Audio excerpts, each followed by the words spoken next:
Alright guys, let's dive into this absolute chaos surrounding Naughty Dog's new game, including the whole plot of this game that's been leaked by a 4chan user and everything that's been going down on X now. So the trailer for this new Naughty Dog game, Intergalactic The Heretic Prophet, dropped, and it opens with this character shaving her head. And look, I'm going to be honest here, it's a pretty striking image, but according to leaks, now take these with a grain of salt, because you know how these things go. The reason she shaves her head is to hide her identity because she's a wanted criminal. Yeah, no. I don't know about you guys, but if facial recognition exists, shaving your head isn't exactly going to make you invisible. It comes off as a bit ridiculous. Now, this character design alone wouldn't have been a big deal, but then Asmongold, y'all know Asmongold, huge gaming content creator, dropped this take on Twitter. And honestly, it's the most lukewarm take I've ever heard. Let me read it to you. Maybe it's just me, but I feel like the market for masculine, non-conventionally attractive female leads in games isn't as big as the video game industry thinks it is. Okay, that's it. That's the whole tweet. He didn't insult anyone. He didn't say, women can't be strong leads. Nothing crazy here, right? But whole people lose their minds over this. It went completely viral. 5.4 million views, and people started calling him every name under the sun. One of the biggest arguments was basically, oh, you just can't fap to her, you incel.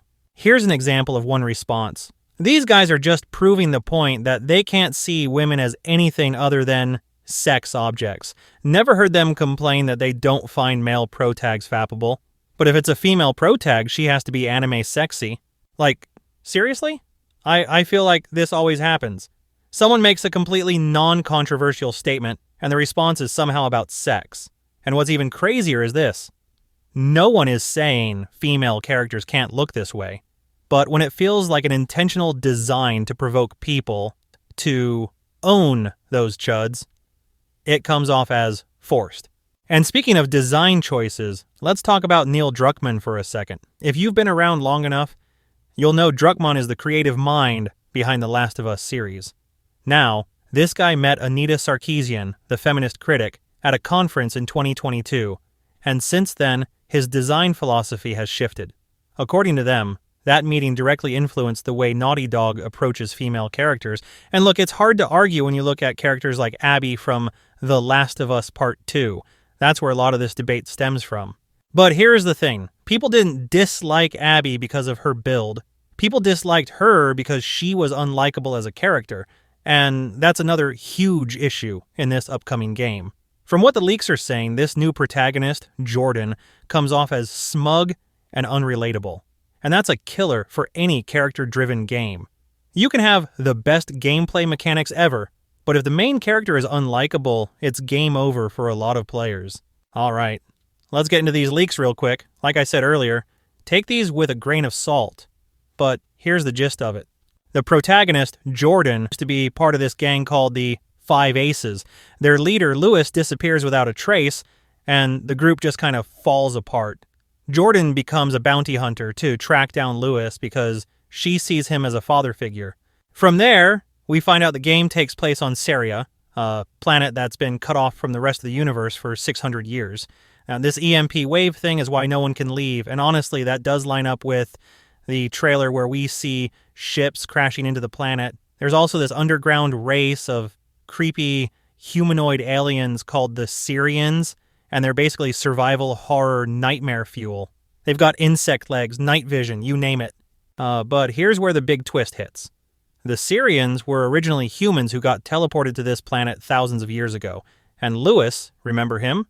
He's basically helping the Syrians plan an invasion of Earth. Why? Because they believe Earth is their ancestral home. And according to the leak, Lewis straight up executes Jordan's teammates in front of a crowd of angry Syrians. At the end of the game, Jordan has to make a choice. So, either destroy the Syrian robots, leaving them defenseless, or take out the rival faction, Galactul, so the Syrians can live. It's a moral choice kind of thing, but I don't know, guys. This feels very Neil Druckmann, like dark and morally gray for the sake of being edgy. Here's my issue. A lot of this just sounds so predictable. You've got an unlikable main character, some moral dilemma that's going to leave people feeling unsatisfied, and a twist that feels like Heart of Darkness fan fiction. And let's not forget, Naughty Dog has a history of going out of their way to provoke people. Remember The Last of Us Part 2? People didn't hate Abby because of how she looked. They hated her because she was written as a smug, unlikable character. And based on this leak, Jordan sounds like she's going to give off the same vibes. Now, look, I'm not saying this leak is 100% real, but a lot of it lines up with what we've seen so far. The question is, do you think this plot sounds interesting? Or does it feel like another case of Naughty Dog being edgy for no reason? Let me know what you guys think in the comments. The game is also described as an open-world Uncharted mix with sci-fi elements, enemy combatants, mostly AI machines with different combat styles, and despite the sci-fi setting, there's no space combat, which feels like a missed opportunity. Now, if that sounds interesting to you, great. But let's be honest, most of the frustration around this game comes down to Naughty Dog's track record and their design philosophy. Now, this isn't anything new. Back in The Last of Us Part 2 days, Naughty Dog went after YouTubers hard, abusing copyright strikes to silence criticism.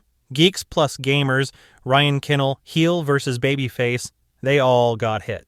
So where does that leave us? Well, the controversy isn't going anywhere. You've got a design choice that feels deliberately provocative. You've got a lot of viral Asmongold tweet that sparked a ridiculous backlash. And on top of that, there's growing frustration with how Western developers are handling games like this. People are tired of feeling like these characters are designed more to make a statement than to tell a good story.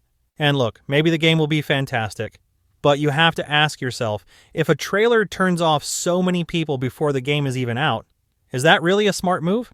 Anyway, let me know what you guys think about this whole thing. Do you think people are overreacting? Is Asmongold right? And does Jordan's character design bother you? Or is it just another case of the internet losing its mind? I'd love to hear from you, so drop a comment below. Also, if you enjoyed this breakdown, hit that like button, subscribe, and I'll see you in the next one. Peace.